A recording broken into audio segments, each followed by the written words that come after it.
Bwana leo nataka tu nikushauri tu kitu kimoja kama kijana mwenzangu. Kwa kupitia hii picha naamini kwamba tutaelewana vizuri. Tutaelewana vizuri tu kwa sababu ni jambo tu la kushauriana ili tuweze kujua kwamba namna gani.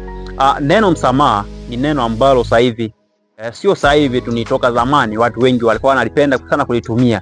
Na neno ambalo mtu anaweza kulitumia pale tu anapojua kwamba amekosea kitu fulani na lazima aombe msamaha na anajutia kabisa makosa yake kwamba ni kweli nimekosea hichi kitu.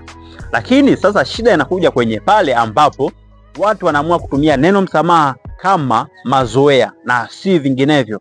Sasa hivi watu wengi wanatumia neno msamaha kama mazoea. Kwa mfano sasa, uko na jiwe lako kama hili au upo na kitu chako labda kikombe, chochote kitu ambacho utakuwa nacho, si ndio? Kwa mfano hili jiwe ambapo hili ni zima, si ndio? Hili jiwe sasa ukalitenganisha vipande kiasi kwamba unaweza ukaja ukaliunganisha hivi, huwezi kuja kuliunganisha ambavyo lilikuwa limekaa. Mwisho wa siku litakaa hivi, litakaa vile ambavyo ndivyo sivyo. Hata kama kikombe chako labda uko na kikombe chako cha chai ukakichukua labda kwa bahati mbaya kadondoka, ukuja ukirudisha eti uweze kutumia kama ulivyotumia mwanzo na uchukua tena, ngumu sana, inakuwa ni ngumu sana. Sasa jambo la msingi tu ni kwamba tusitumie neno msamaha kama mazoea. Kikubwa tu tuwe sahihi kwenye vile ambavyo tunavifanya, tufanye kwa umakini mkubwa ili tuweze kufanyaje, tuweze kufanya vitu ambavyo inatakiwa. Kwa mfano tu mdogo, sawa. Kijana labda unaweza kaingia tu na tamaa ya hela. Umeajiliwa na bosi wako kufanya kazi, labda kazi ya duka au kazi yote ambayo inaingiza hela, si ndio? Ukaamua hata kuchukua kiasi fulani ili uweze kubeti. Mwisho wa siku sasa zile hela labda zikapotea.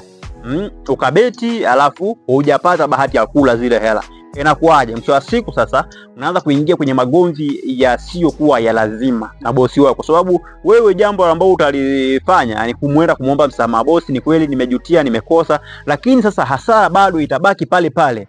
Hata kama atakusamehe, shida itakuja, hata kama atakusamehe lakini bado atakuwa na wasiwasi mkubwa sana na wewe. Hata kuwa na uaminifu kama ule mwanzoni alivyokuwa na kuonyesha.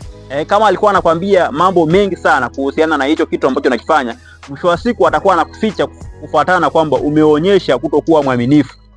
Neno msamaha ni neno zuri sana, ila lisitumike mazoea, bali litumike pale ambapo panastahili. Kama kuna stahili kuweka hilo neno msamaha, ni kweli linaweza likafanya kazi na kazi yake kawa iko sahihi. Lakini sasa pale ambapo linatumika kimazoea inakuwa sio vizuri. Bali tu mimi nakwambia tu kijana mwenzangu, mtu yote yule ambao unasikiliza kupitia LB Media, jambo la msingi ni kuwa makini, kuwa muwazi, kuwa mkweli, uweze kufanya vitu kwa umakini mkubwa sana. Na neno msamaha utakuwa unalisikia kwa majirani tu kwamba wanaitumia neno msamaha. Ila hilo ndio jambo la msingi ambalo nilikuwa nimekuja nalo kwa siku ya leo.